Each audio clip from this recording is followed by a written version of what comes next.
Lotus Turbo Challenge 2 gives you the chance to drive the awesome Lotus Elan or Esprit at insane speeds through exotic locations without the slightest possibility of either crashing or being stopped by the law. Of course, you could say similar things about hundreds of other driving games for the Amiga, couldn't you? Well, no, not really. They may or may not be fun, but almost universally, they bear precious little relation to the actual act of driving itself. Lotus 2, on the other hand, while sharing plenty of surface similarities with its peers, the action is presented from your standard behind-view pseudo 3D perspective. This succeeds in being both great fun in an arcade-style way, as well as being a remarkably good driving simulation.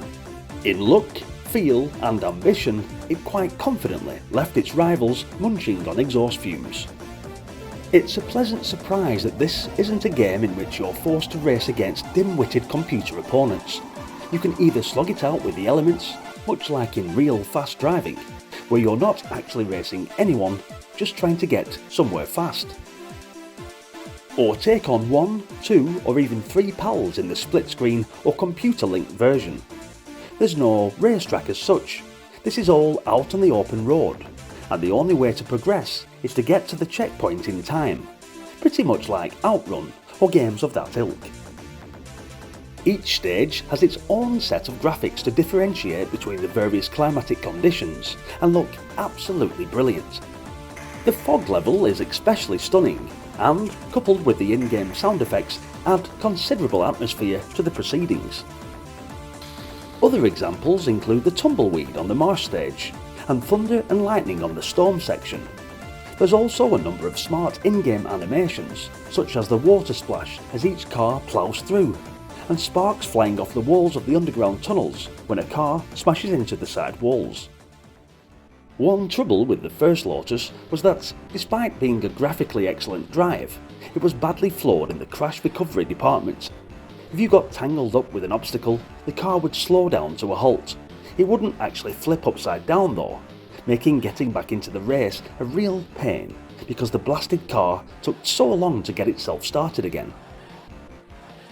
Lotus 2 has fixed that, but in doing so has created some problems of its own. Now you don't stop at all, and instead of bringing you to an abrupt halt, hitting something just makes the control go wibbly and slows you down a bit. This makes the game faster and saves the getting started again problem, but equally it makes it difficult to judge just how appalling your mistake was without you keeping a keen eye on the speedo. It's a moot point, but in the end I think I'd say this non-stopping is a good thing though. Of course, it's pretty hard to take a game totally seriously when slamming into a lorry at 140 miles an hour just slows you down to 20 miles an hour instead of simply mashing you. Still, it's all part of what makes it such an unusual game. It's so arcade-like in speed and smoothness terms, while much of the actual driving experience it's trying to emulate, it's so realistic. Unusual, but it works.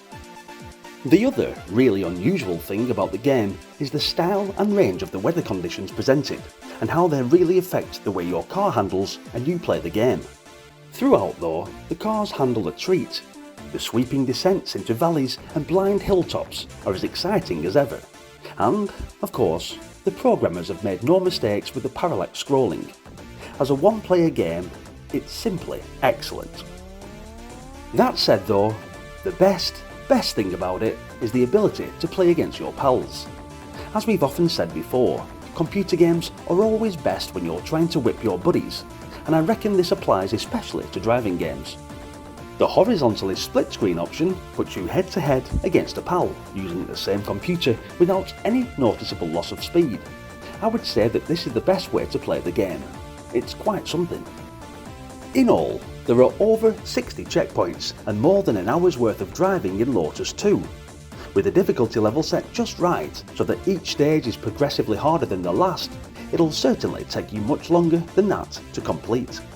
Once you've played Lotus 2, you'll definitely see the beauty of this wonderful Commodore Amiga game. The action is pretty rapid, especially when you are hammering around a series of downhill bends, and the feeling of tension as the clock counts to 0. As you approach the next checkpoint is so immense. Pure nostalgia. Thanks for watching, guys. Didn't this game have some absolutely epic music? Hit the like button and let me know what you thought of it in the comments section. A massive thank you also for your continued support. But if you're new to the channel, then please follow me on this epic nostalgic journey by subscribing to the channel. There were so many fantastic Amiga and Commodore 64 games out there, and it would be remiss of me to let them all slide into the forgotten realms without revitalising the love for these classic games, checking each one out and showcasing just how fantastic they were and still are. If that sounds good to you, then I hope you will join me and maybe stick around for the next one. Until then, bye for now.